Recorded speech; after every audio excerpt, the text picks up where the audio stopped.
दिव्य दरबार 7-8 तारीख को हुआ। 8 तारीख के शाम को मैंने कंप्लेंट दायर की पुलिस के पास में। 9 तारीख को प्रेस कॉन्फ्रेंस ली। इस प्रेस कॉन्फ्रेंस में ये सब जानकारी दी और इसी के साथ में बाबा को आह्वान दिया। उनको कहा कि आपके जो दावे हैं, सीधे सीधे आप कहते हो कि लोगों के नाम आप बता सकते हो, उनके पिताजी का नाम बता सकते हो, उनकी उम्र बता सकते हो और उनके टेलीफोन नंबर बता सकते हो और घर की चीज़ें बता सकते हो। तो सीधा सीधा ये आह्वान उनको दिया कि हम ये आह्वान नागपुर के पत्रकारों के सामने कंडक्ट करेंगे। एक पंच कमेटी जो तटस्थ होगी उनके सामने ये कंडक्ट किया जाएगा। फॉर्ड एंड प्रूफ कंडीशंस के अंदर ये होगा ताकि कोई भी जानकारी आप तक ना पहुंचे, इस ढंग की व्यवस्था की जाएगी। और ऐन वक्त पर 10 आदमी आपके सामने हाजिर किए जाएंगे। उनके नाम, उनके पिताजी के नाम, उनकी उम्र और फ़ोन नंबर आप बताइए। और बाजू के ही रूम में जहां ये कंडक्ट किया जाएगा पत्रकार भवन में, उसके बाजू के ही रूम में हम 10 चीज़ें रखेंगे जिसका बाकायदा वीडियो रिकॉर्डिंग होगा और वो भी आप अपने दिव्य शक्ति से जानिए और बताइए। 2 बार ये कंडक्ट किया जाएगा क्योंकि पहली बार गलती हो सकती है, इसलिए रिपीटेशन की आवश्यकता है। और दिव्य शक्ति तो आप बार बार रोज उसका उपयोग करते हो, इसलिए आपको कोई प्रॉब्लम नहीं होना चाहिए। और दोनों बार अगर आप 90% से ज़्यादा करेक्ट कहते हो तो अखिल भारतीय अंधश्रद्धा निर्मूलन समिति का 40 सालों से जो आह्वान दे रहे हैं उसका भी 30 लाख रुपए का पारितोषिक है, वो आपको मिलेगा। अगर आपको पैसे नहीं चाहिए तो वैसे ही आप आइए, केवल दिव्य शक्ति सिद्ध करने के लिए आइए। और 2 बार आप अगर ये सिद्ध कर पाए 90% करेक्ट, तो मैं आपके चरणों पर माथा टेकूंगा, आपसे माफ़ी मांगूंगा और हमेशा के लिए अंधश्रद्धा निर्मूलन समिति का काम, जो समिति गए 40 सालों से काम कर रही है, कहती है कि हम धर्म के खिलाफ नहीं, भगवान के खिलाफ नहीं, लेकिन धर्म और भगवान के नाम पर जो लोगों के साथ में ठगी करते हैं, उनका शोषण करते हैं, उन लोगों के खिलाफ यह समिति काम करती है। और आज तक हजारों बाबाओं, मांत्रिकों, शरीर में देवी लाने वाले शरीरों यानी लोगों को और ज्योतिषियों को हमने एक्सपोज किया है, बड़ों बड़ों को नागपुर से खदेड़ा है। इसीलिए नागपुर को पोलखोल शहर कहा जाता है। ये समिति हम बंद कर देंगे, माफ़ी भी मांगूंगा और समिति भी बंद करूंगा, ये जाहिर तरीके से कहा है। इसलिए अपने आप को वो शेर कहते हैं, उन्होंने आना चाहिए, नागपुर में आना चाहिए। हमारा कोई बंद कमरे का दरबार नहीं है, उनको सामना करना चाहिए। हमारा मुंह फट अपने कैमरे पर कोई भी चैलेंज कर सकता है। लाखों लोग आते हैं, लाखों लोग हमारे सामने दरबार बागेश्वर बालाजी के दरबार में बैठते हैं। वो आएँ, जो हमें प्रेरणा लगेगी वो हम लिखेंगे और जो कलमबद्ध करेंगे वो सत्य निकलेगा। हमें अपने इष्ट पर इतना भरोसा है, उनको आना चाहिए। 8 तारीख को पहले बाकी जो वीडियोस उपलब्ध है उसके आधार पर और 10 तारीख को नागपुर में जो उनके दरबार भरे और प्रेत दरबार भरे, उनके वीडियोस के आधार पर ये शिकायतें की है।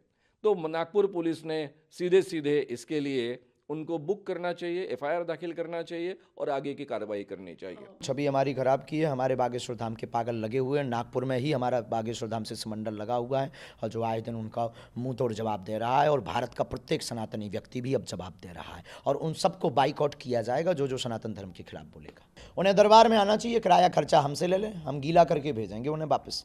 रामकथा के विरोध में तो हमारा कोई कहना नहीं, हमको अधिकार भी नहीं है कहने का, ना कानून के तहत कोई अधिकार है। तो इसलिए जब तक नागपुर में दिव्य दरबार नहीं भरेगा तब तक ये एक्शन कैसे होगी। हमारे ऊपर जो इष्ट कृपा है, जो गुरु कृपा है, हम उस बल के आधार पर जो है दलाक करके ललकार करके बोलते हैं कि हमारे सनातन धर्म में क्या ताकत है। किसी मौलवी और पादरी में ये क्षमता नहीं है। जो छोटी छोटी ट्रिक दिखा करके ये पादरी और ये मौलवी जो सनातन धर्म से दूसरे धर्म में ले जाते हैं, उनके सामने बागेश्वर बालाजी बहुत बड़ा तमाचा है और उनके मुंह पर हम तमाचा मारते रहेंगे। और दूध का दूध पानी का पानी हो जाए, चैलेंज की बात क्या, सीधे दरबार में आ जाओ, आके बैठो और अनुभव करो।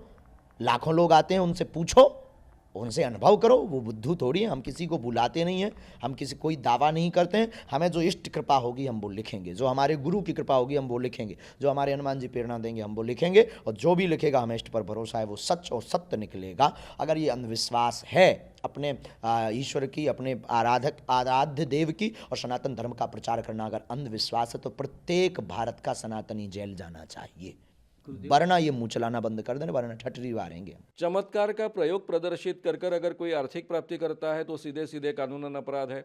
और महाराज जी दावा करते हैं कि वो अपने भक्तों का नाम अपने आप जानते हैं, उनके पिताजी का नाम जानते हैं, साथ में केवल इतना ही नहीं तो उसके साथ में उनकी उम्र वो बता सकते हैं और उनके मोबाइल नंबर बता सकते हैं। भक्तों के घर में कौन सी चीज़ कहाँ रखी है ये भी वो बता सकते हैं। ये दिव्य शक्ति है, इसको इंट्यूशन कहा जा सकता है, टेलीपैथी कहा जा सकता है, और कहीं भी जाकर देखने की क्षमता, इसको क्लेरोवैंस कहते हैं। दुनिया में आज तक ये सिद्ध नहीं हुई। तो ये चमत्कार है, ये चमत्कार वो कर बताने का दावा करते हैं, उनके वीडियोज़ में सब जगह उपलब्ध है, और प्रचार प्रसार कानून अपराध है। तो इसके आधार पर उनको सीधे सीधे ये कानून की धारा लागू होती है।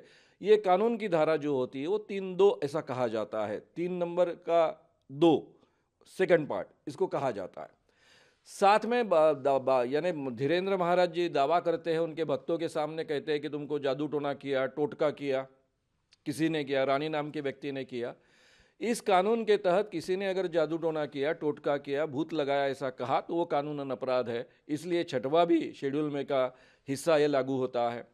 फिर महाराज कहते हैं कि तुम्हें किसी ने खिलाया इसलिए तुम्हारे शरीर में इस ढंग की तकलीफ़ें हो रही है, या फिर किसी ने टोटका किया इसलिए इस ढंग की तकलीफ़ें हो रही है। 8वें में ये बात कही गई है कि अगर कोई कहता है कि किसी अतीन्द्रिय शक्ति के कोप के कारण इस ढंग से शारीरिक बीमारियां हुई है तो उसके लिए भी कानूनन अपराध तय हुआ हुआ है। इसलिए ये तीनों की तीनों शेड्यूल में की 2 नंबर की, 6 नंबर की और 8 नंबर की धाराएं एक्चुअली उनको लागू होती है जादू टोना विरोधी कानून के तहत।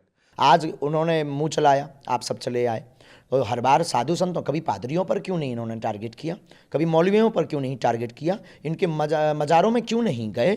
क्या इनका दादा परदादा चला गया था बहुत जल्दी? उनके घर पे भी कभी जा कर के देखो, नानी याद आ जाएगी। यह भारत देश इतना विचित्र देश है, यहाँ पर सनातनी हिंदू, सनातनी संत और सनातनी भक्तों पर टारगेट उठाना, उंगली उठाना बहुत सरल है, पर दूसरे धर्म के बारे में वो लोग जो है चीपटा नहीं करते, क्योंकि उन्हें पता है भारत में रहना मुश्किल हो जाएगा। इसलिए हम हिंदुओं को जगाने की बात करते हैं। बहुत बड़ी मिशनरियाँ पीछे लगी हैं, जिनके करोड़ों रुपये खर्च हुए हैं धर्म बदलवाने में, उन्होंने ही हमारे ऊपर यह टारगेट किया है। वामपंथी है, और हम यही कहेंगे दूध का दूध और पानी का पानी हो जाए, आ जाओ हमारे दरबार में।